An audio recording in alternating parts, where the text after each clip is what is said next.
So today we're going to take a look at a clip from Young Sheldon to see what we can learn about the do's and the don'ts of negotiation and haggling.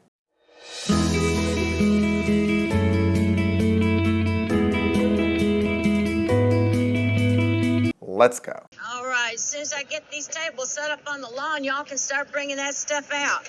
You think you're gonna get $10 for this piece of junk? Hey, that piece of junk is a... I'm just going to stop because last weekend I was at a garage sale and often thought the same thing. Are you really going to get $10 for that piece of junk?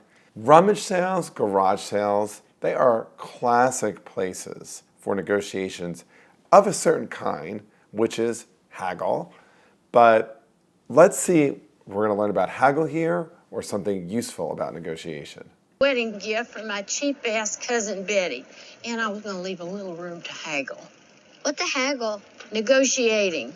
You start high... Okay, I just want to stop there because haggling is not really negotiating. Or maybe to be fair, it is a kind of negotiating, and it's the kind of negotiating many people do, but the very nature of haggle is a bad practice. I'll tell you more, but let's keep watching. They offer less, and you meet somewhere in the middle, leaves them feeling like, they got a deal.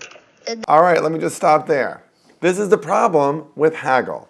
Someone starts high, someone starts low, and then you end up in the middle. And the problem with that, of course, is that there's all sorts of value that can be created in a negotiation that gets missed when you haggle. There is a little bit of wisdom here because part of the goal of negotiation is to have the other side leave feeling good. The reason why there's wisdom there is for most people, one of their interests in a negotiation is to feel good about it. So as we think about what negotiation is, it's actually more about meeting interests of your side and the other side. And so what I like here is this, at least attentiveness to the other's feelings, the other's needs, the other's interests. Not if you did it right. How much are we getting paid today? You're not getting paid squat. You're helping out your meemaw. That doesn't seem fair. Yeah, we should get something. Fine. How much you want?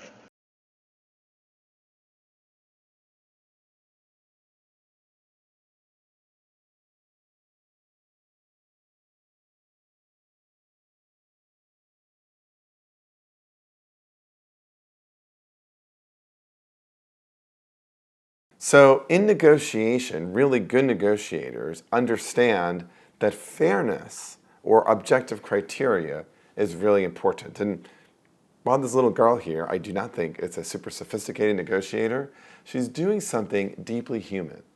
Making an appeal to fairness is actually a really good move in a negotiation. $5 Each. each. That's pretty steep. How about I give you $1 apiece?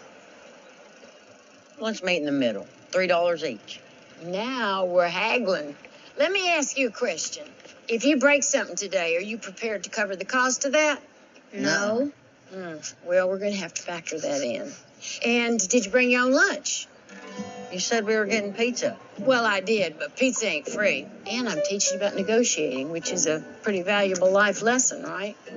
Yeah. I guess so. So if my math is right, you owe me $2 each.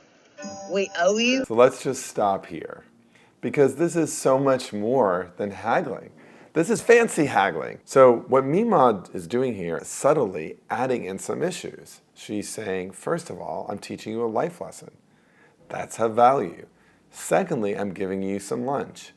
That's of value. Now she's doing all of this in the service of haggling, but what really good negotiators do is even when they see something that looks like a single issue, like pay, they expand it to increase the number of issues and therefore potentially create value. Although here, what's really happening is one side, Mima, is claiming value for herself. So let me give you an analogy here, right? Many times in a job negotiation, it might seem like it's just about pay. But in fact, a really good negotiator adds other things in. Maybe it's title, maybe it's benefits, maybe it's vacation, maybe it's bonus. Here, Mima is adding things in to her advantage but this can often be used as a way to expand the range of negotiable options and create some value between the parties. The numbers don't lie. Dang it. All right, listen. I love you and your family. So if you do it for nothing, we'll call it even. Take it, take it, take it. You got yourself a deal. Y'all drive a hard bargain. And start bringing that crap outside. Okay, oh, how sad is this? What also Mima is doing, I think, quite effectively is influencing the expectations of the other side. So in a few short moves, she moves this from I'm going to pay you to you owe me money, and then she does something that makes the other side feel like it's a concession. Oh, I'll let you go for free. And what she does is because of the relationship. From a negotiation perspective, you always want to beware of somebody who would make a concession seem like it's based on the relationship. Really good negotiators negotiate the substantive terms separate from the relationship. In fact, the best way to preserve a relationship is to make sure that the substantive terms are negotiating fairly, not make concessions because of the relationship. There's another lesson I'd like to drive out of this. These kids are getting taken by Mima because they're not prepared. They don't know what a fair number would be. They don't know the value of their work. They don't even go into this understanding that it is a negotiation. And so in some sense, the side that is not prepared ends up getting acted upon. Really good negotiators prepare by understanding what is fair, what their interests are, what the other's interests are, and then framing the narrative in a way that cuts to their advantage. So in the comments below, I'd love to hear situations from your own life where you felt like you were taken advantage of or you weren't prepared, and what lessons you learned from that. Learning negotiation tips from watching TV or movies is really fun. Watch this next one from Friends. And before you go, don't forget to like this video, subscribe to my channel, and ring the bell so you never miss fun videos with negotiation lessons from me. Okay, it's not difficult to keep watching. Click, click.